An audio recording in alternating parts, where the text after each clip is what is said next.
पाकिस्तान का सोच रहे हैं, पाकिस्तान के लोगों का ख्याल होना चाहिए। कारोबारी तबका परेशान है, ज़मीनें नहीं बिक रही है, बिजनेस स्टॉल है और सरहदी इलाकों पे जो है बदअमनी की अलगार हैं।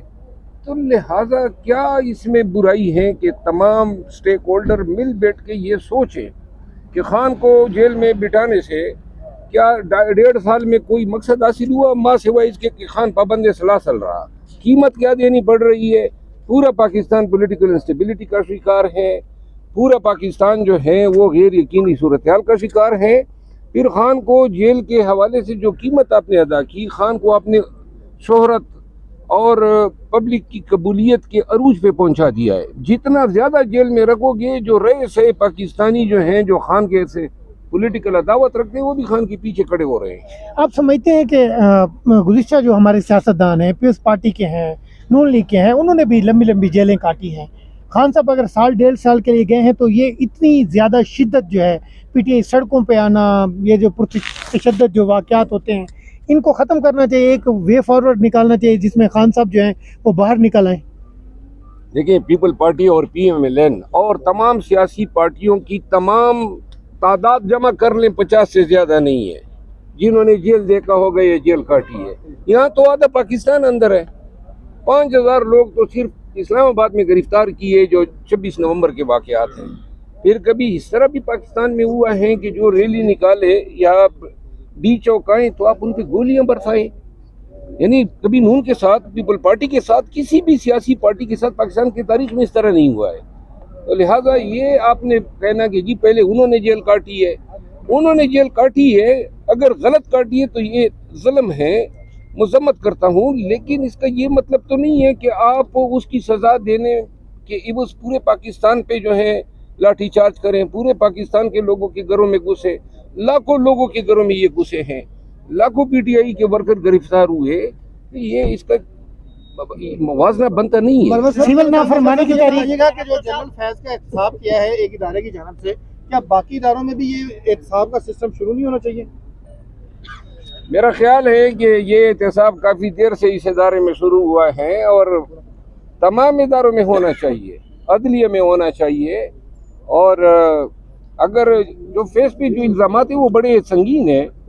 एक बंदे को अगवा किया, टॉप सिटी के मालिक को बत्ती के लिए पैसे निकलवाए, अरबपति नहीं करपति बना, अपने इख्तियारात का नाजायज इस्तेमाल किया। तो लिहाजा ऐसे बंदे को डिफेंड करने की कोई तुक नहीं बनती है। बाकी PTI पे उसको लादना, PTI का तो सबसे बड़ा दुश्मन था, नून से लड़वाया, पीपल पार्टी से लड़वाया, कादी फैज़ के खिलाफ रेफरेंस दायर करवाया, तालिबान को लाया, सियासी मुदाखलत की।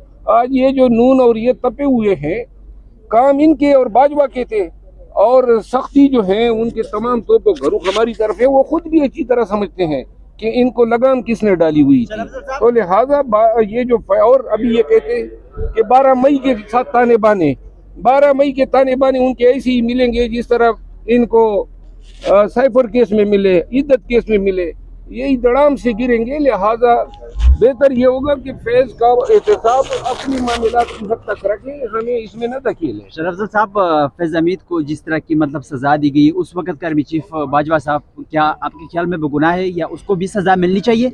बाजवा साहब उतने ही बेगुनाह हैं जितना शैतान को जन्नत से निकालते हुए जब उसको मौजिबे जरमदार करार दिया गया, तो साथ में जो है शैतान की जो अभी तक जो तागूती ताकतें हैं वो तो दायमी बन गई है।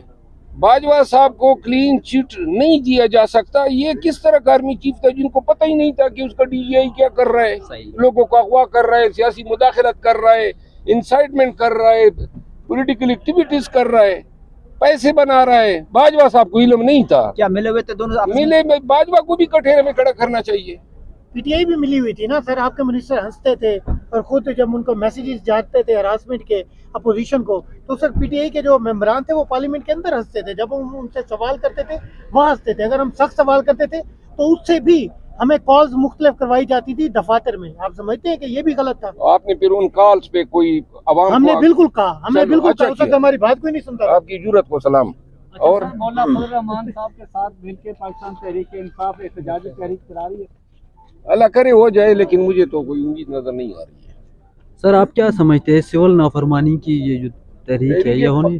देखिए अभी डिपेंड करता है, अगर कोई मुज़ाकरात शुरू हो जाते हैं मुल्क के लिए खुशाइंद है, नहीं शुरू होते हैं और 15 मई की कॉल ये रेमिटेंसेस के हवाले से चली जाती है तो फिर तमाम पाकिस्तानियों ने भुगतना होगा। लेकिन ये सिर्फ मईशत की वजह से पूरे पाकिस्तान पे कब्जा माफिया की या जो माफिया की जो अजारादारी है इसको टॉलरेट नहीं किया जा सकता। अच्छा मरवत साहब ये बताइएगा कि जो उमर यूसुफ साहब ने इंकशाफ किया है कि डीपीओ जो ये अपना हज़ारा हैं इन्होंने एफआईआर दर्ज करने की कोशिश की है, आईजी के ने उनको मना कर रखा है, तो क्या आपकी हुकूमत इतनी भी बस है, एक आईजी आपकी बात नहीं मानता?